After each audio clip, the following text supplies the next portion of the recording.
Hello, everyone. This is MMA Interesting Prospects podcast. Today, our guest is Zack Borrego, who recently won his fight on Fury FC 122. Hello, Zack. How are you?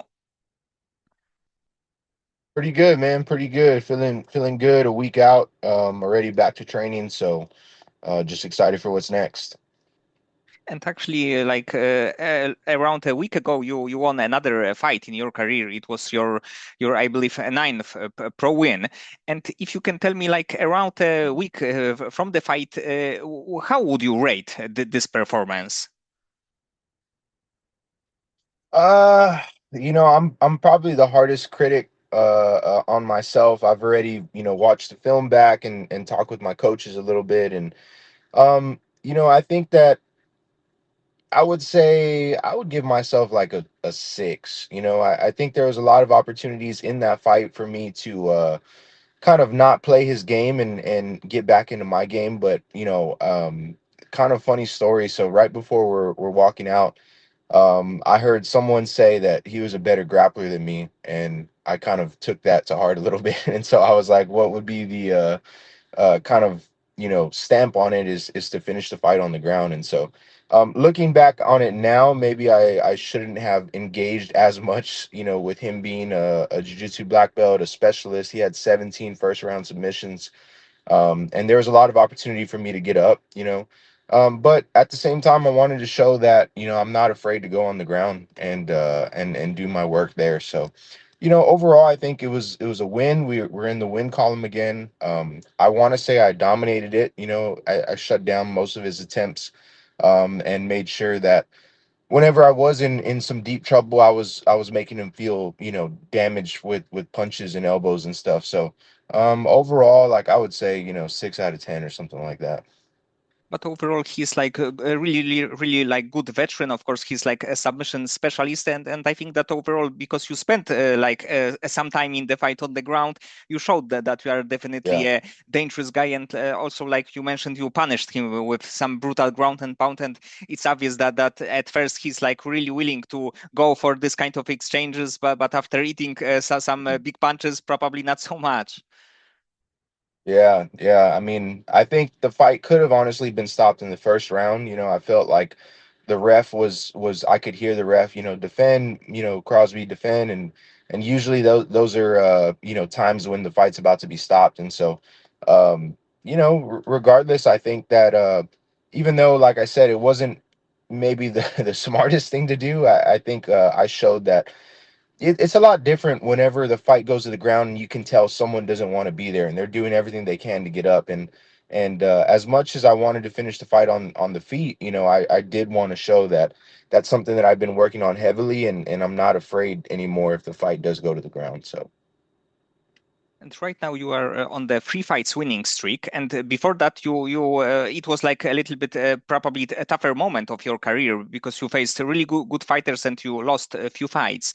And at that yeah. point, because right now you are on the really good winning streak, what changed in your like maybe mindset, maybe preparation that you were able to overcome this kind of obstacle? Yeah, I think a lot has changed. I think since my last loss, I've had the birth of my other son. So now I'm a father of two.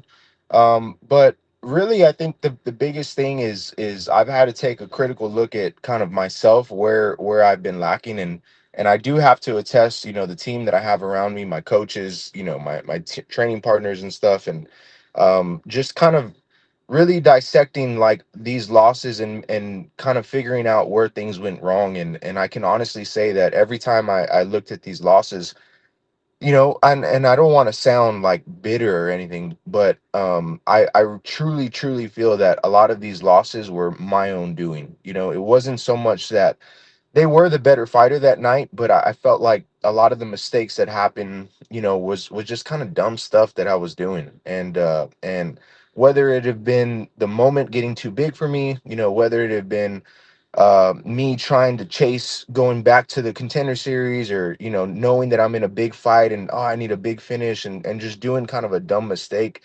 I feel like it's just all kind of cleared out a little bit. Now I'm not really worried about what is happening next. I'm not really too concerned about what people are saying or where the next fight is going to get me.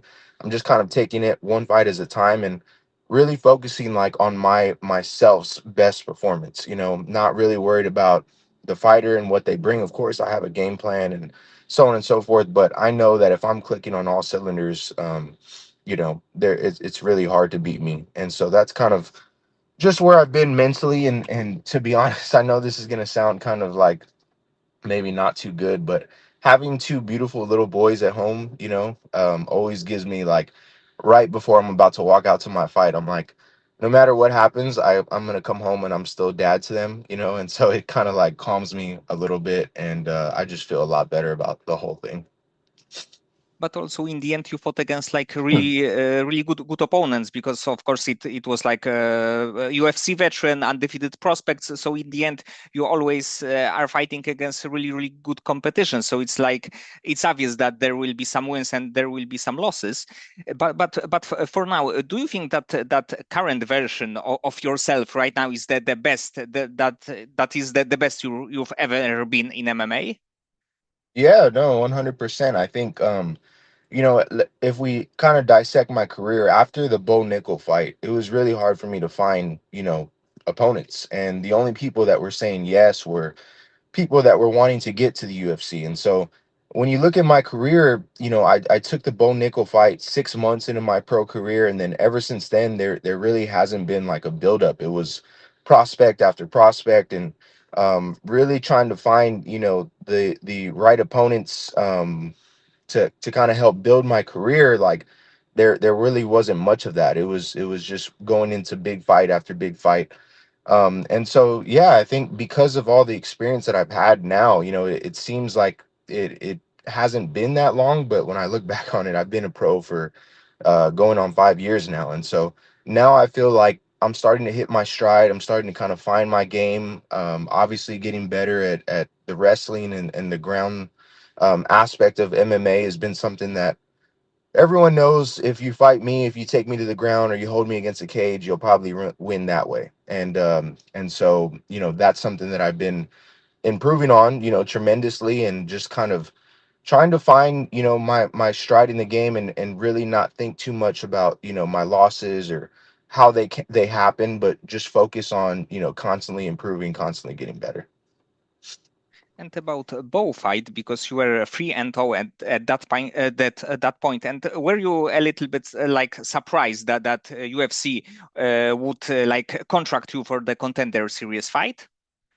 Oh yeah, I was blown away, and again, I think that's something that, as much as like that was something I had to prepare for too, that I didn't really know, what came with big fights. I didn't know what came with fighting a big name like Bo, and getting flown out to Vegas and the media, and when I look back on it, it all just, I specifically remember walking out to that fight feeling like I didn't want to be there, and that's really tough for me to admit, especially as a competitor, but it's true. And like I said, I've had to kind of face the hard facts and really dissect like where I can improve on. And so that was something that in the end I know is going to help me, because like I've said, it's forced me to fight higher level competition. It's forced me to kind of be in the spotlight because of that fight.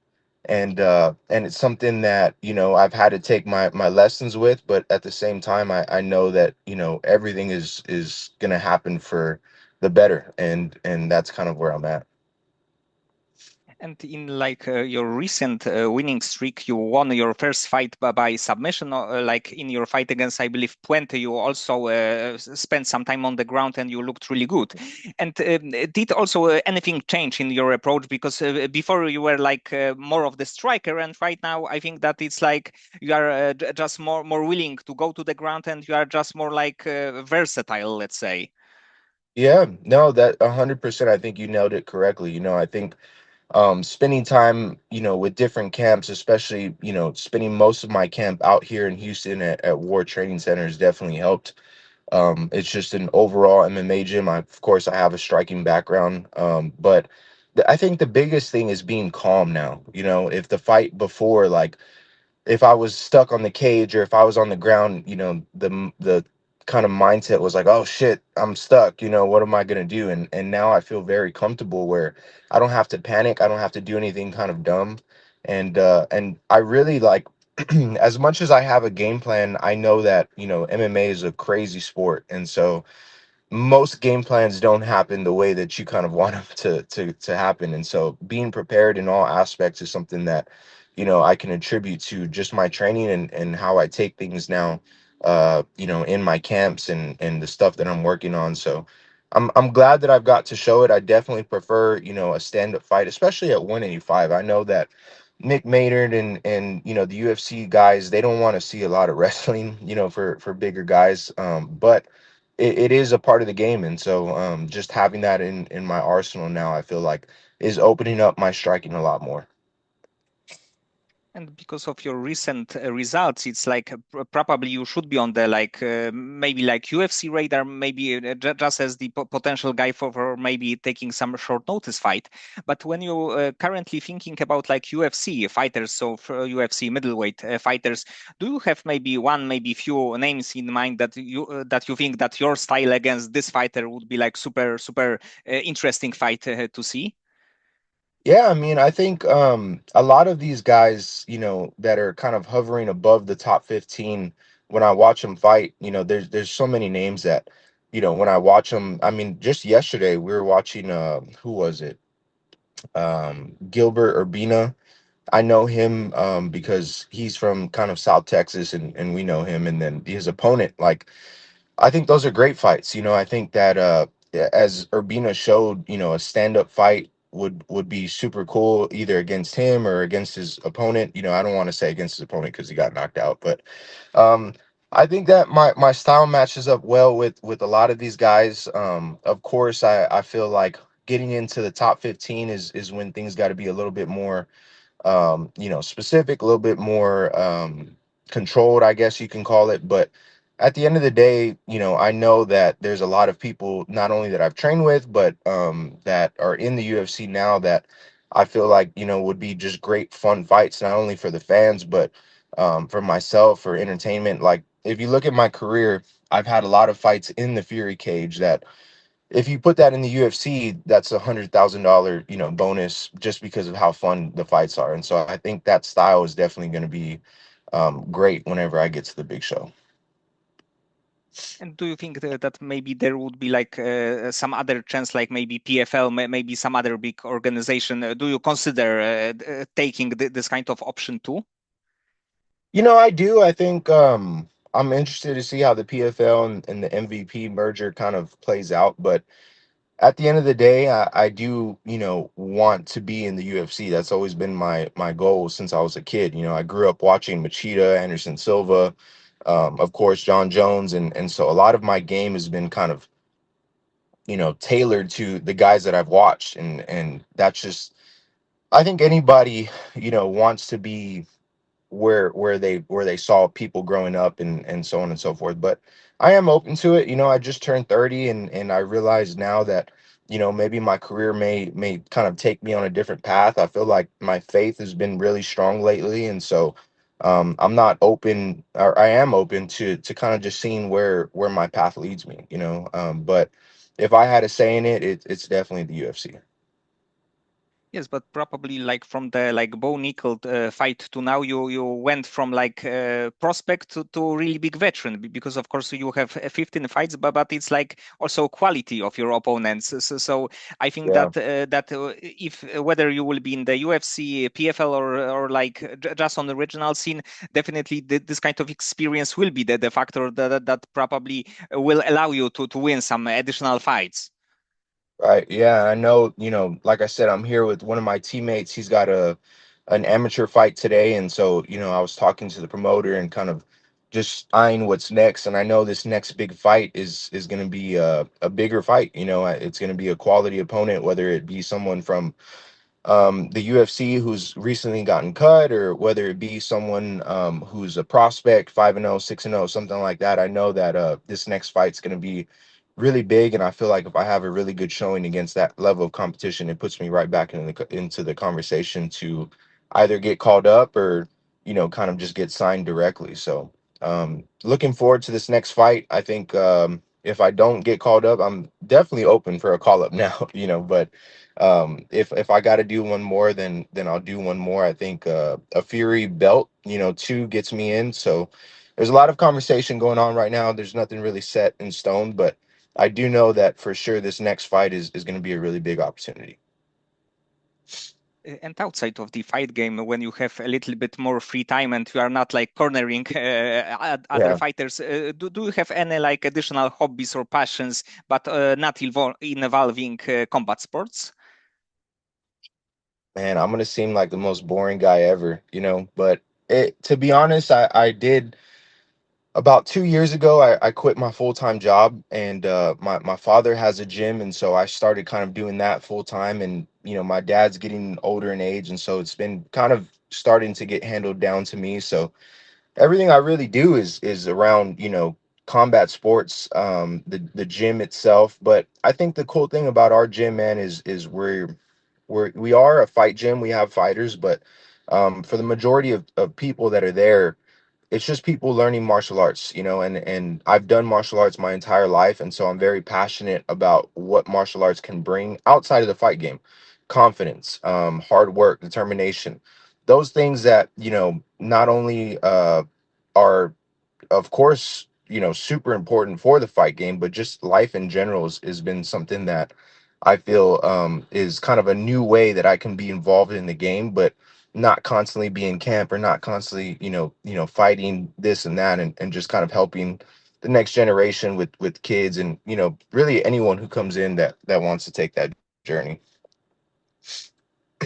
Okay, Zach, so many thanks for the time and for conversation. Of course, I hope that your next fight will be like really, really big one, and that quite soon we can see you in one of the like biggest promotions.